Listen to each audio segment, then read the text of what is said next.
process, ayan, nakapila yung mga mais doon sa place ko. Pero, yung guaranteed po is yung lasa. Masarap po siya talaga. Mamalaki ng Dabilan Food Park. At ayan po yung sinasabi ko sa inyong ilaw. Tingnan nyo kung gaano siya kaganda.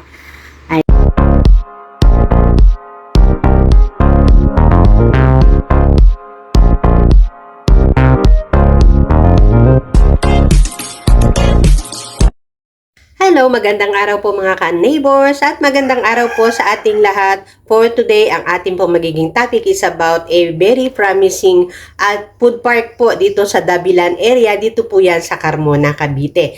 So bago po tayo mag-proceed, thank you po muna ulit sa pag-follow nyo at sa pag-support nyo sa channel namin. At doon po sa mga bago, sana po ay nagugustuhan nyo yung mga contents namin. And please don't forget to like and subscribe na rin po. At yung notification bell, paki-turn on po palagi para kayo ay notified kapag may mga bago kaming uploads na video. Ayan. Sige po, proceed na po tayo. So, eto na nga po kami mga ka-neighbors sa Dabilan Food Park. Dito po ito sa Carmona, Cavite. Malimit po kasi kaming dumadaan from Carmona to Silang, Silang to Carmona. Ayan, lagi po namin siyang natatanaw. Everyday yan. Pero, ang pinakamarami pong tao na mapapansin nyo is Saturday, Sundays, holidays. Ayan, makikita nyo po ang daming sasakyan sa daan, ang daming bikers, ang daming nagja-jogging, ang daming nagwo-walking. Kumbaga lahat ng physical activities at relaxation, ginagawa nila dito. Pero yung natatanaw namin, hindi pala siya ganun lang kaliit yung area. Ayan, napakahaba po nung area sa loob.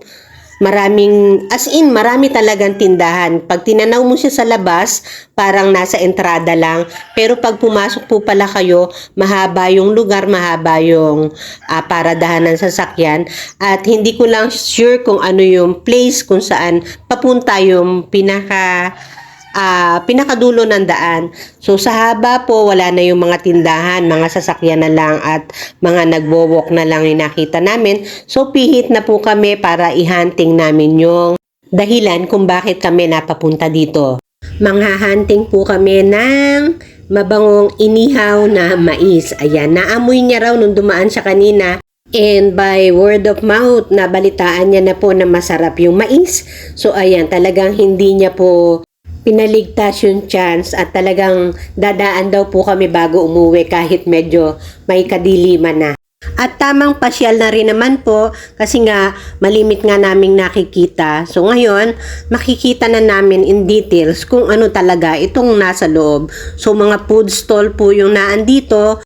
Parang typical na food park, yung iba't iba yung mga pagkain na ikinikater, na iniluluto, na itinitinda. Malawak yung space because both sides po ng food park mismo ay mga bakanting lote. Malaki talaga yung lote and then may parang bundok doon sa kabilang side. At minsan makikita nyo may nagpaparagliding po from the bundok nga po. Kaya pag nag-develop to maganda po talaga eh.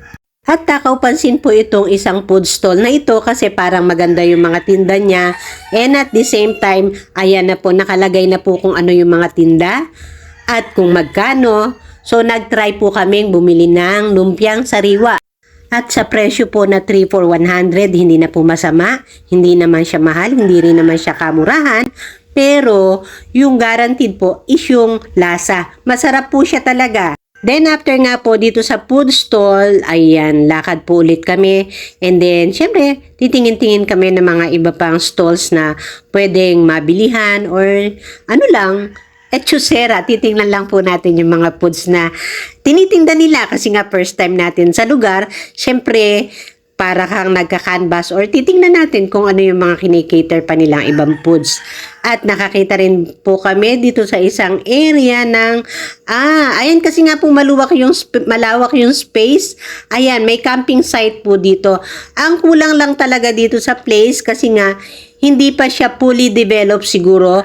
Baga dine-develop pa lang.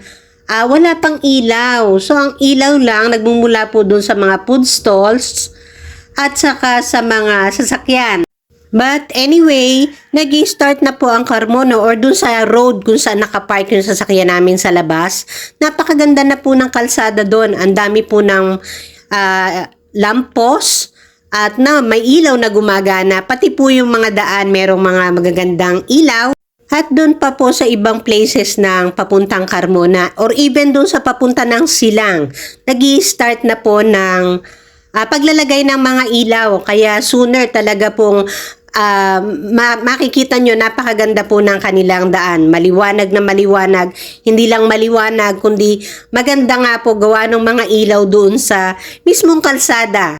At sa haba po ng naikukwento ko about this place, parang hindi pa namin nakikita yung lugar kung saan nandun yung inihaw or yung nag-iihaw ng mais. Parang medyo naiinip na po ako.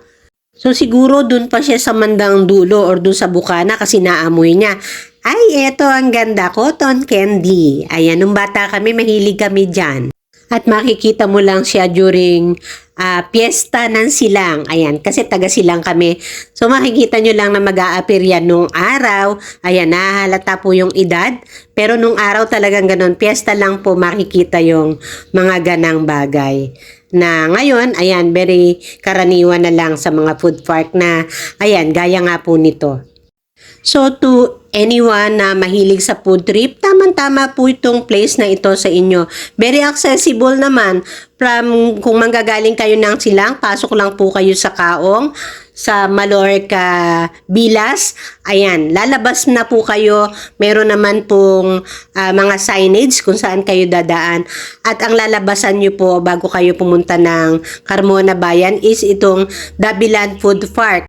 So kung mapapansin nyo sa mga food stalls, ayan, ang haba na nung nilakad namin. Pero makikita nyo yung food stalls na sa palagay mo masarap yung tinitinda or in yung itinitinda.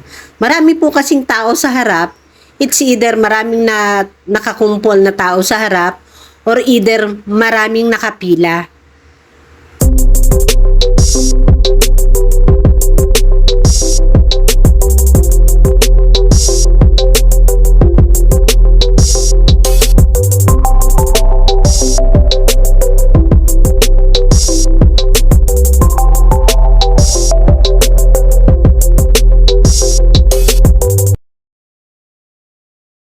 So, sa tinginan pa lang, magigauge mo na kung masarap yung pagkain. At parang speaking nga po ng masarap na pagkain, parang naandito na po kami kasi maraming tao sa harap at maraming nakapila or mahaba yung pila. So, palagay ko, ito na po yung mais na sinasabi namin. Ayan. So, ganyan po kahaba yung pila na aantayin namin para po makabili kami ng mais na inihaw na sabi ay masarap daw. Ganito pala niluluto yung pinipilahan na mais. Ayan. Parang typical na grill ng pang-ihaw. Ang nakalagay nga lang is syempre yung mais na may nakatuhog sa kawayan, sa stick. At ganyan po siya niluluto. Merong nakaharap na electric pan para ma-enhance yung apoy, para continuous yung pag-iihaw. Pero, parang sobrang lakas ng apoy kasi during that time, nung panahon na nag-iihaw din kami ng mais, yung ihaw sa bahay, typical na ihaw sa bahay, ayaw ng tatay ko ng ganyan kaalab yung apoy. Kaalab means kalakas yung apoy kasi ano siya, mabilis masusunog yung pinakabalat pero hilaw. Pero dito sa kanila, talagang ganun yung process. Ayan, nakapila yung mga mais doon sa place kung saan hindi pa masyadong or wala pang apoy pero mainit because nagboblo nga po yung electric pan doon sa dulo. Ayan, mapapansin nyo, isa-isa siyang iniikot. Unti-unti ay naluluto na rin yung nasa dulo ng init. Tapos, pagdating doon sa dulo, saka siya magkakaroon noong grill effect na, yung may itim-itim na yung mais. In which, luto na rin siya pagdating sa dulo. Ayan po yung iba't ibang flavors na inilalagay after nga po maluto yung mga mais. At maganda po yung operation ng kanilang food stall. Ayan, mapapansin nyo po na meron silang kani-kanilang particular na gawain. Ayan, medyo mahirap kapag nasa harap ng apoy. Siyempre, mainit. But protected naman si kuya ng siguro heat pad po yung nasa braso niya. Pero nagkakaroon po minsan sila ng multitasking kapag medyo short na sa ipapak na mais. Ayan, mapapansin nyo yung operation nila. May kani-kanya silang activity, pero nagmumultitasking kapag kailangan. At modern na rin nga po ang kanilang tindahan kasi pwede kayong magbayad ng cash or pwede rin sa GCash. Ayan.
At sa haba nga po ng aming ipinaghintay sa pila sa pagbili ng inihaw na mais, ayan, ginabi na kami.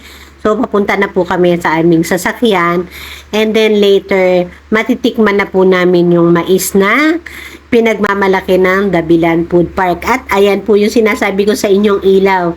Tingnan nyo kung gaano siya kaganda.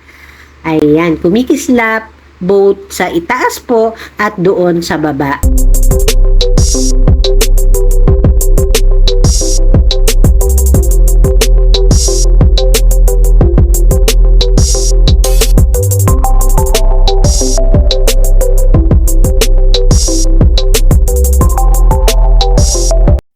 At eto na nga po, sinisintensyahan na po ng husband ko at i-judge na niya kung talaga bang masarap yung mais. And 2 thumbs up daw po ang lasa. Masarap siya talaga.